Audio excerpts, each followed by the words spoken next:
finalement c'est l'histoire d'un homme en fait qui va se faire avoir par sa curiosité. Tout tourne un peu autour de cette boîte qui est assez mystérieuse. La curiosité va donc l'amener à ouvrir cette boîte et il va se faire piéger.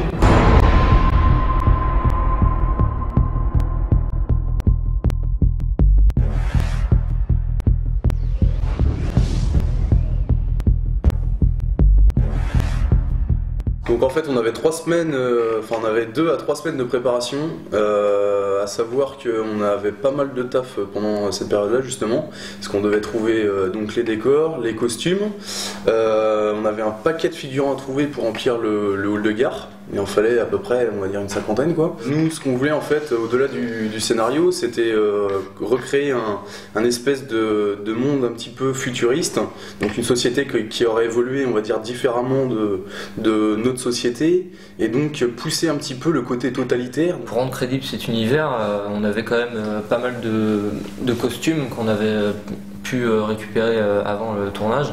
Étant donné qu'il n'y avait pas assez d'éléments réels au moment du tournage, il nous a fallu réfléchir à mettre en place par la suite des faux écrans virtuels ainsi que du faux mobilier tel que des robots qui pourraient éventuellement se promener dans le hall de la gare.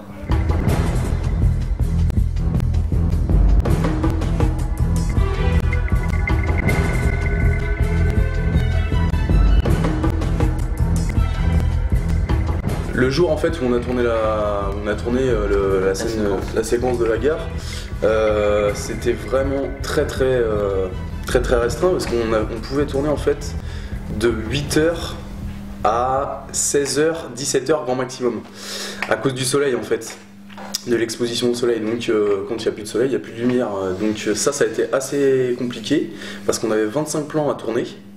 Sachant qu'en règle générale, une bonne journée de tournage se fait entre 8 et 12 plans.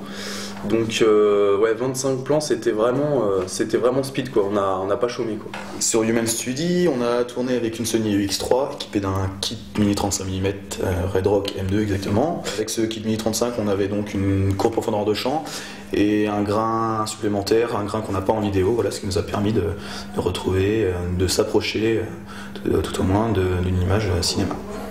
C'était de la caméra à portée mais pas pour avoir des plans qui bougent dans tous les sens, c'était des plans qui néanmoins étaient assez stables. Donc voilà, je trouvais mon cadre rapidement, puis pendant la prise j'essayais de bouger le moins possible, de trembler le moins possible. C'est des plans qui bougent lentement, c'est des plans qui sont fluides. Dans l'ensemble, ouais, j'essayais d'être le plus stable possible et c'est des plans qui coulent tout seuls.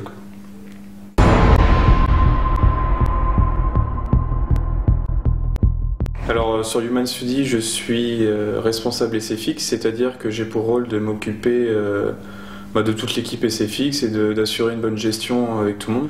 Désigner qui va faire quoi, vérifier que tout se passe bien, aider les gens s'ils ont besoin d'aide, et puis j'ai fait aussi des effets spéciaux quoi, comme tout le monde. On a fait beaucoup de choses sur After Effects, un peu sur Cinema 4D pour logiciel de 3D.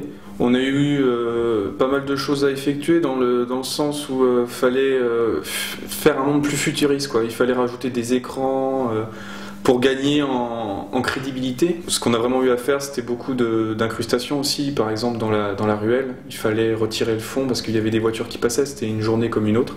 Il y avait des gens qui regardaient, donc on a été obligé de retirer le fond pour qu'on ait vraiment l'impression... Déjà dans une ruelle avec des bâtiments un peu plus futuristes, et une ruelle vide surtout. On était en moyenne 4 ou 5 personnes à travailler sur le projet. Donc il y avait quand même pas mal d'effets, il aurait fallu peut-être 4 ou 5 personnes de plus quoi. On était à la moitié des effectifs. Mais au final ça s'est vachement bien passé, on s'est pas pris la tête, personne s'est fait tuer, donc je pense que ça le fait quoi.